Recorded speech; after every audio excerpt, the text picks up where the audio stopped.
Se ahorcó Pablito. Nadie supo cómo. Ni cuando llegó, tampoco. ¿Cuál era su origen? Algunos adivinando respondían que creían que venía del Guayabal, otros decían que de uno de esos cantones de San Pedro Perulapán. Nadie tenía información fidedigna y clara de Pablito. Y al igual que el misterio de su llegada, su partida fue igual de cuestionable cuando lo encontraron colgado de las ramas del árbol de caulote. La gente del pueblo de San Bartolo lo recordaba como un niño que llegó como todo un peón a ganarse la vida en las cañas y en el tabaco. Trabajó en diferentes lugares del pueblo, haciendo los mil quehaceres para sobrevivir, pero la mayoría podría recordar que Pablito encontró su casa en el que fue el hogar de los Granados, la casa de la señora Ángela Granados. La vieja lo miró desde esas cortinas donde nace el amor materno y acogió al muchacho con un cariño grande y especial, pues al cabo de algún tiempo, ella lo llamaba hijo y él se dirigía hacia ella como mamá Angelita.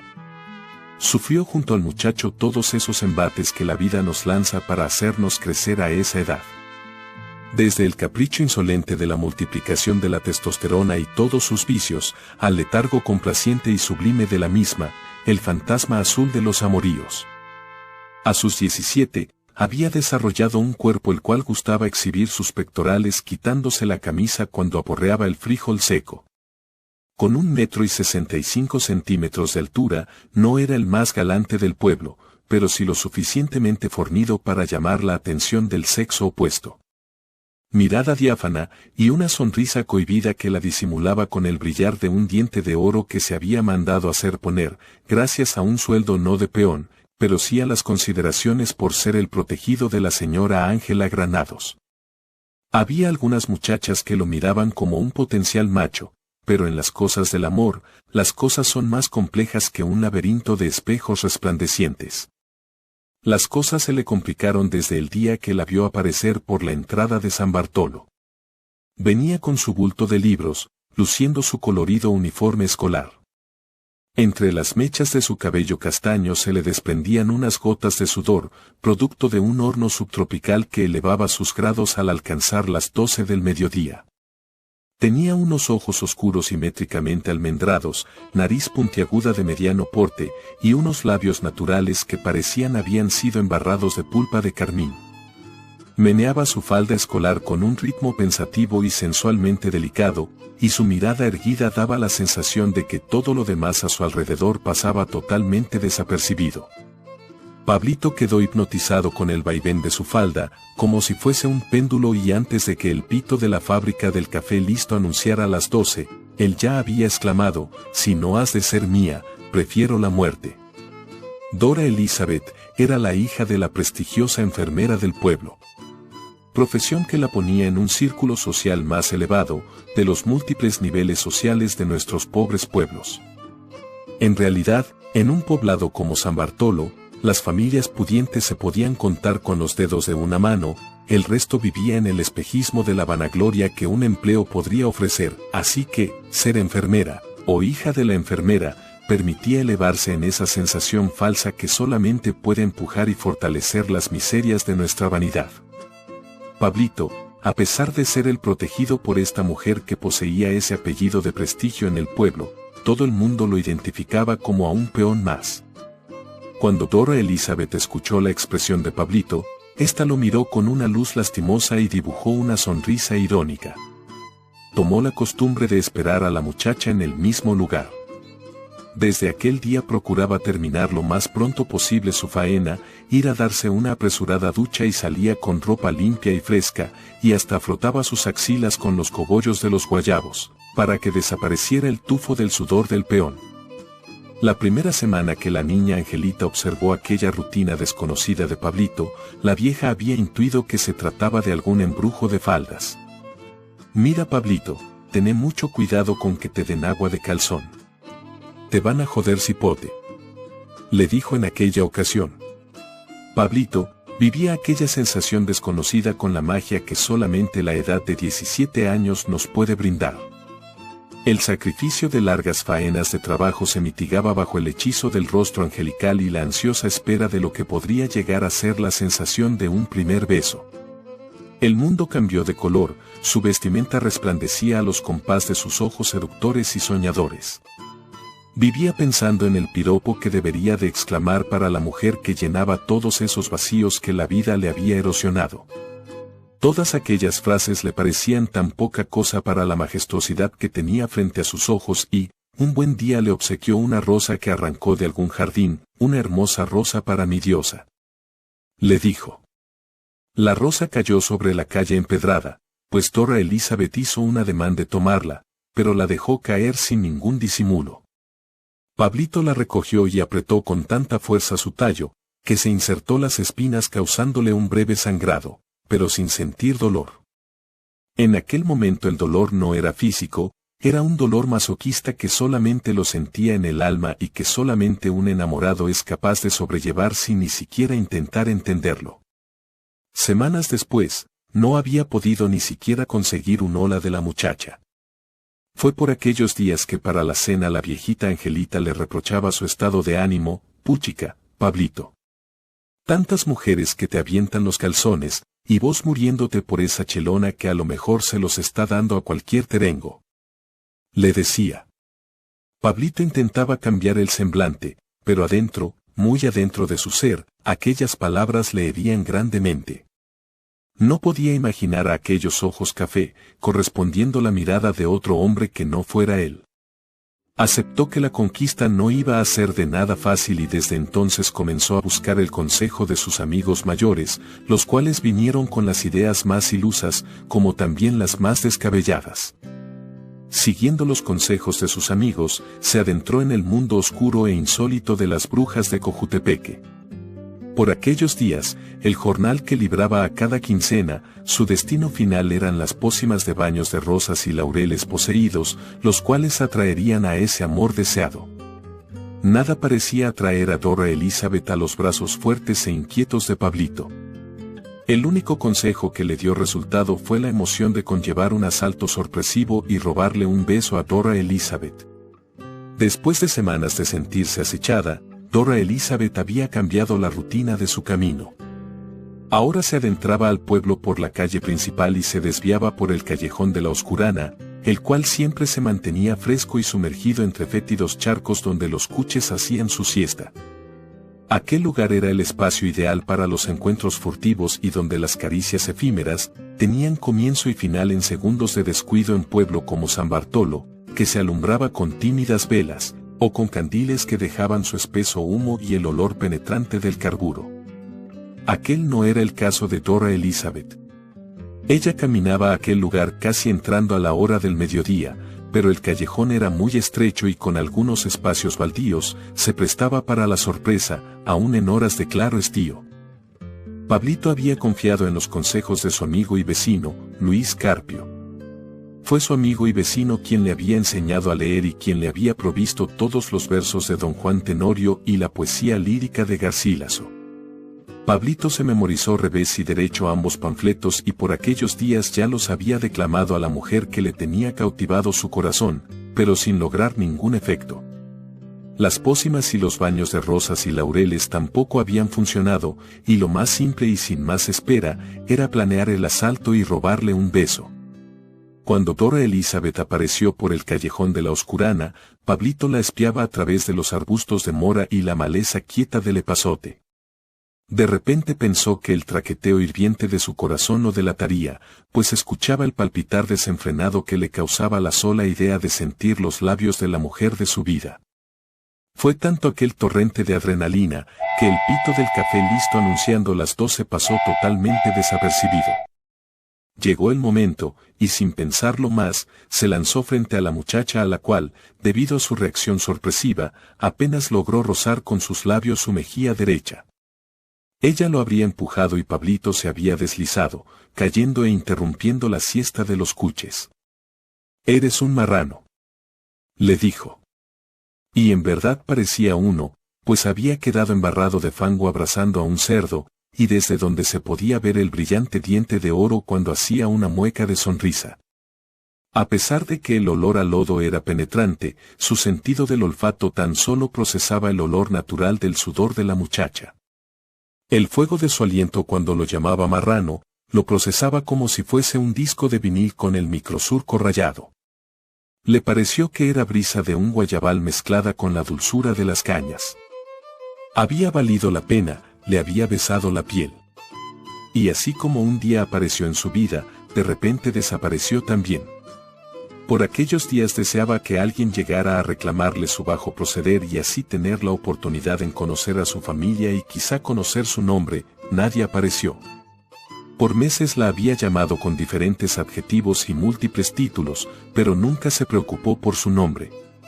Unos días la llamaba princesa, era la diosa, hechicera, reina, primor, amor, hasta llegar a cosas que no tenían sentido, pero que llenaban la magia de aquel momento. Pablito, por estar desconectado de la rutina estudiantil, no se percataba que la muchacha no pasaba por aquellas calles porque el año escolar había finalizado, y por aquellos días de noviembre se había unido al grupo de bohemios que encabezaba Ricardo Patachuca.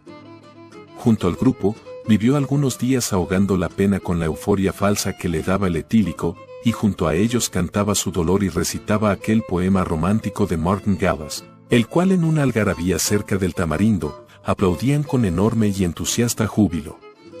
Quiero ser en tu vida algo más que un instante, algo más que una sombra, y algo más que un afán. Quiero ser, en ti misma, una huella imborrable, un recuerdo constante, y una sola verdad. ¡Bravo!, le gritó la chagua, y continuó con los halagos, con ese verbo Pablito, esa yegua no se te escapa. Fue para aquellos tiempos que la señora Angelita lo llegaba a recoger o enviaba a sus mozos a que fueran por el Alacruz calle de Colonia Batres o por el callejón de la Oscurana, o bajo el Tamarindo, o por donde le dijera la gente que lo había divisado tirado. La viejita Angelita ya tenía experiencia lidiando con la insolencia y estupidez de los borrachos, pues también conllevaba aquella rutina con sus hijos biológicos, y el hijo postizo por aquellos días no era tan diferente. A Pablito se le alargó el rostro, se puso peche y tenía una mirada de poseído, que la viejita estaba convencida, sin dar lugar a la duda, que le habían dado horchata de calzón.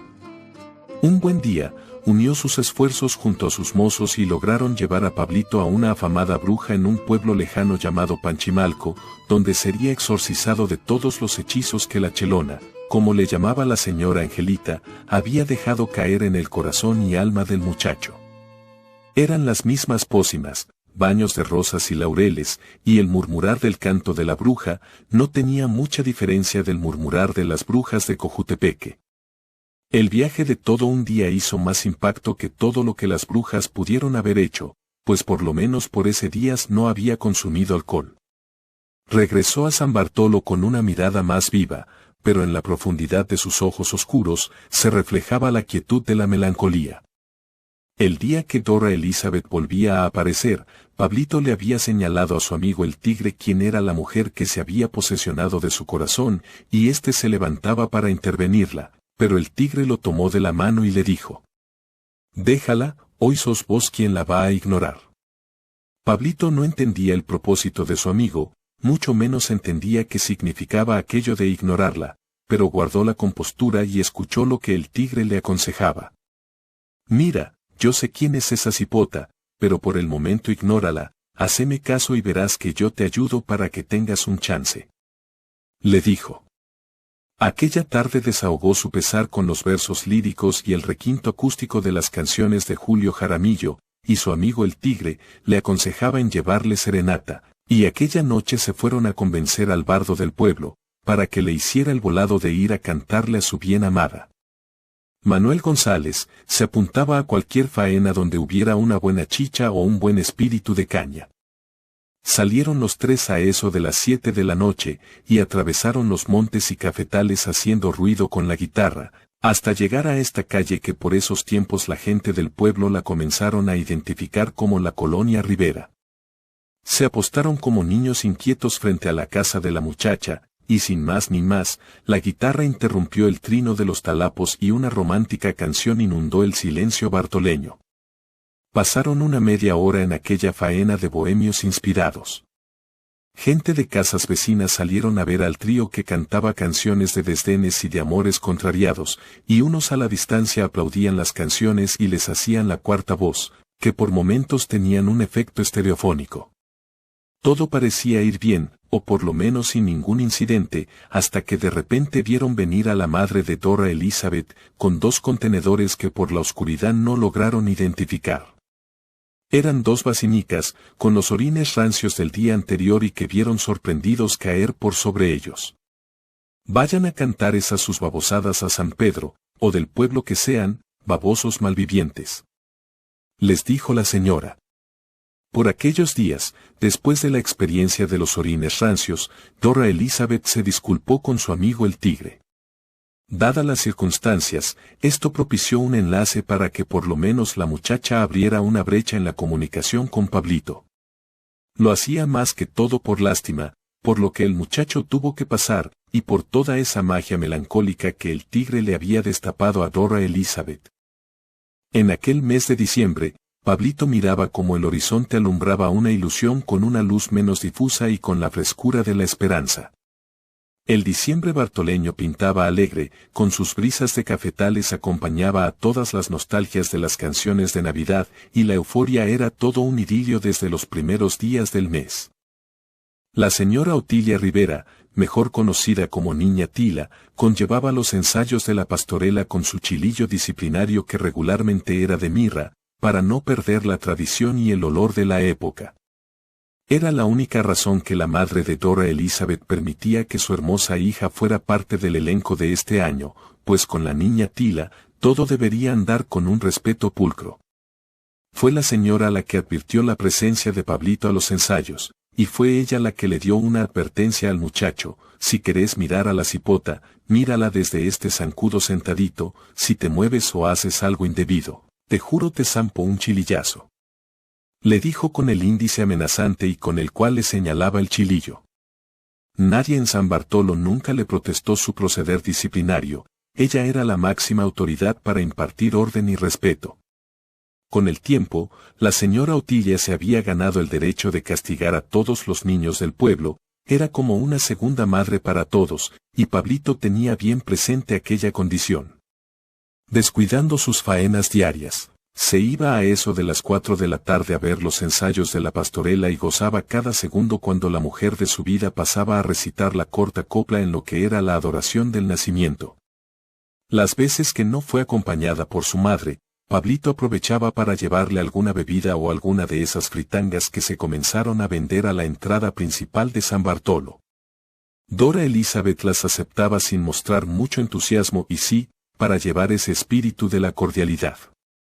La vez que le pidió hablar a solas, la muchacha le respondía tímidamente que no podía. Fue de aquella voz, baja y cohibida de donde salió el dardo que le partió el corazón: no puedo, estoy comprometida. Le dijo. Pablito pensó en aquel momento que se trataba de alguna artimaña para evitar platicar con él, y aunque la muchacha le mostraba un brillante anillo, el muchacho prefirió no creer. Fue su amigo el tigre, quien le confirmaba lo declarado por Dora Elizabeth. Estaba comprometida con alguien a quien ella no amaba, y todo aquello era un convenio de aquellos contratos informales para procurar el mejor partido, o por lo menos eso creía la madre de la muchacha. Tendría que pasar otro año, otro ciclo escolar, para que los planes de aquel matrimonio dieran lugar. Y el tigre así se lo había puesto a Pablito: tenés un año para ganársela. Le embargó un sentimiento de impotencia cuando descubrió que su rival era un capitalino, con un apellido raro, bachiller con un trabajo de oficina en una agencia gubernamental, de ademanes finos y con adjetivos de galante. Nuevamente se acercó al vicio, pero en esta ocasión no cayó con los bohemios de profesión del pueblo, esta vez compartía su dolor con los alcohólicos sociales y filósofos de San Bartolo. Por aquel final de diciembre, se le miró en faenas etílicas con los Carpíos, los González, los Medina, y quienes querían a través de la lógica, liberar el sentimiento que la brujería no logró erradicar. Mantuvo la compostura, y para las fiestas de diciembre, intentó disimular sus ojos melancólicos, mostrando una disfrazada sonrisa con su diente de oro. Para aquel 24 de diciembre le había enviado una tarjeta de Navidad y en donde escribió aquel poema que siempre recitaba. Insertó en el sobre unos pétalos de rosa junto a una cadenita de oro, que llevaba como medalla un pequeño corazón. No fue aceptado el regalo. Dora Elizabeth se quedó con la tarjeta de Navidad y con los pétalos, pero le devolvía la cadena junto a la medalla.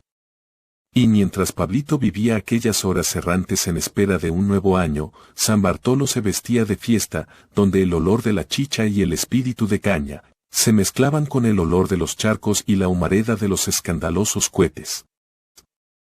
El 31 de diciembre a las 7 de la noche, Pablito visitó a su amigo y vecino Luis Carpio, y con quien llegó con la retórica de lo que parecía ser una despedida. ¿Y qué, te vas para tu pueblo?, le habría preguntado.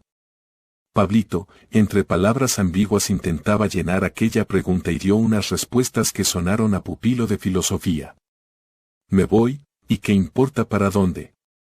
Todo será diferente, había contestado. Tiempo después, algunos amigos de Pablito habrían de recordar una plática similar, que por aquellas horas no le encontraban sentido. Antes a que diera comienzo la pastorela, apareció en busca de Dora Elizabeth, y el muchacho había aprovechado el descuido de la madre de la muchacha, quien se divagaba en una breve plática con la señora Tila. La señora del chilillo disciplinario lo vio acercándose a la muchacha, pero no quiso intervenir para no llamar la atención de la madre de ésta y prefirió hacerse de la vista gorda. Te espero en el cafetal de Pablito Medina después de la pastorela. Y continuó con la breve plática mientras divisaba las espaldas de la madre de la muchacha, detrás de la iglesia. Si no llegas, nunca me volverás a ver. Llevaba los ojos rojizos, como si hubiese estado llorando minutos antes. Dora Elizabeth lo miró sorprendida, y le embargaba el miedo de que su madre la viese hablando con el muchacho. Pablito desapareció entre la muchedumbre de la noche que se alistaba a presenciar una vez más la pastorela de la afamada niña Tila. La pastorela finalizó, la música de la celebración de fin de año se escuchaba por doquier. La poesía nostálgica de San Bartolo tenía ese timbre romántico de la savia del tabaco y la dulzura de las cañas, y un nuevo año aparecía como un vergel lleno de esperanzas, el cual quedaba diáfano al disiparse el humo que vestiría de idilio el recuerdo del año que había terminado. Compartiendo las mieles del día anterior estaban cuando llegó la nota punzante que conmocionó al pequeño pueblo. Se ahorcó Pablito. La muchacha que llevaba la nota tuvo que repetirla a gritos para que la gente reaccionara. El chele Ramón, uno de los hijos de la señora Ángela, elevando su mirada al cielo exclamó entristecido una pequeña frase: se colgó este baboso. Hubo un silencio impávido, el cual solo duraría por los segundos largos de la sorpresa, y fue la niña Angelita quien preguntó con una voz que no parecía fuera la de ella. ¿Dónde lo tienen? ¿A dónde está? La muchacha, perdida por la emoción y totalmente desorientada, había dicho: el palo de Caulote. Y equivocadamente señalaba al lado de la pequeña escuela. Salieron en dirección a la escuela, pero ya otros venían del lugar, pues como siempre sucede en estos casos, todo el pueblo conocía del ahorcamiento de Pablito, y los últimos en saber habían sido sus familiares. La muchedumbre corría hacia el rancho Popeye, otros se fueron a buscarlo al barranco cerca de los Guayabales, otros recorrieron el espacio de San Bartolo donde recordaban estaba un Caulote, pero el tigre en esos momentos llegó, y les disipó aquel cuestionamiento. Está enfrente a la casa de la enfermera, les dijo. Aquel 1 de enero, así comenzaba el recuerdo de muchos bartoleños. Ahí yacía colgado e iluminado por el sol de una tibia mañana el cuerpo moreno y sencillo de Pablito. La vieja Ángela se acercó y donde una muchedumbre le abrió paso hasta llegar al filo del barranco, y elevando su vista a su hijo postizo solo se le escuchó una sencilla expresión: ¡ay mi hijito, qué pendejo fuiste! Pasó colgado por más de medio día frente a la casa de Dora Elizabeth, como si fuese una tortura tramada por el destino, pues siendo un 1 de enero, el juez de paz que conllevaría la declaración oficial de aquellos hechos, lo habían hecho despertar y lo habían forzado a tomarse 3 picheles de café para que se recuperara de la goma de fin de año. Apareció con media vida a tomar el informe que, por unos momentos la gente confundió quién era el difunto y quién era el juez de paz. La operación fue breve, y en aquel sumario casi en blanco, resaltaba la palabra que el juez de paz firmó con un impresionante garabato: suicidio. Llevaron el cuerpo a la casa de la señora Angelita a eso de las 3 de la tarde y lo posaron sobre un petate, el mismo petate donde Pablito dormía. Ahí comenzaron las conjeturas que la familia de Doris Elizabeth conllevarían por algún tiempo. El cuerpo de Pablito presentaba algunas contusiones y el brazo derecho estaba entumecido en una posición que algunos curiosos no encontraron explicación. Lo tenía doblado hacia atrás, como si alguien le estuviera aplicando una llave doblándolo hacia su cintura. Cosas que no se observaron en el sumario, pero que muchos bartoleños recuerdan. El sumario declaraba que se había colgado de un guayabo, pero en realidad, el guayabo fue el punto de apoyo de donde se supone Pablito tomó envión hacia la otra vida. El lazo estaba amarrado al caulote. El final de aquel 1 de enero terminaría con el disgusto de la señora Angelita con el cura del pueblo, quien se negó en oficiar una misa a Pablito, y con las rezadoras oficiales, quienes también se negaron a rezar por el alma de su muchacho. Ella le rezó a su hijo, a su estilo, y con algunos vecinos y amigos, desafiaron aquella tradición de no rezarles a aquellos que cometen suicidio. El siguiente día era enterrado el muchacho, quien nunca nadie supo cómo apareció, ni cuál era su origen, pero que todo el pueblo lo hizo hijo de San Bartolo y se unieron a la procesión de su sepelio. Dora Elizabeth no conllevó un sentimiento de culpa. Por aquellos días sentía la pena de ser cuestionada por el triste final de Pablito y molesta por las insinuaciones en contra de su familia. Aquella situación la obligó a tomar las decisiones menos impensables y resolvió alejarse de San Bartolo, casándose con su prometido. Unas semanas después de su boda aligerada, yendo a recoger las tortillas donde esta familia que no eran nativos del pueblo, en la voz de Luis Antonio Carpio, un sanpedrano que buscaba mejorar su suerte entre el polvo mágico de San Bartolo, Dora Elizabeth volvía a escuchar las mismas letras de aquel poema que un día Pablito le declamó y que escribió en aquella tarjeta de Navidad. Quiero ser en tu vida algo más que un instante, algo más que una sombra, y algo más que un afán. Quiero ser, en ti misma, una huella imborrable, un recuerdo constante, y una sola verdad. Escuchó el poema en toda su totalidad, y vio al achinado de Luis Carpio, quien recitaba el poema mientras se daba la ducha. Se llevó las tortillas, al igual que una nueva versión del poema, y ya no regresó con su recién esposo, y meses más tarde hacían ido con un indio sanpedrano igual a Pablito, quien también recitaba los mismos poemas de amor. El tiempo ha pasado, pero las historietas de aquellos años quedarán grabadas en la savia amarga del tabaco, sazonadas en la dulzura de las cañas, y entre ambas, nace el ámbar exquisito de nuestra nostalgia, San Bartolo, nuestro idealizado antaño. Por Paluca de Perulapán.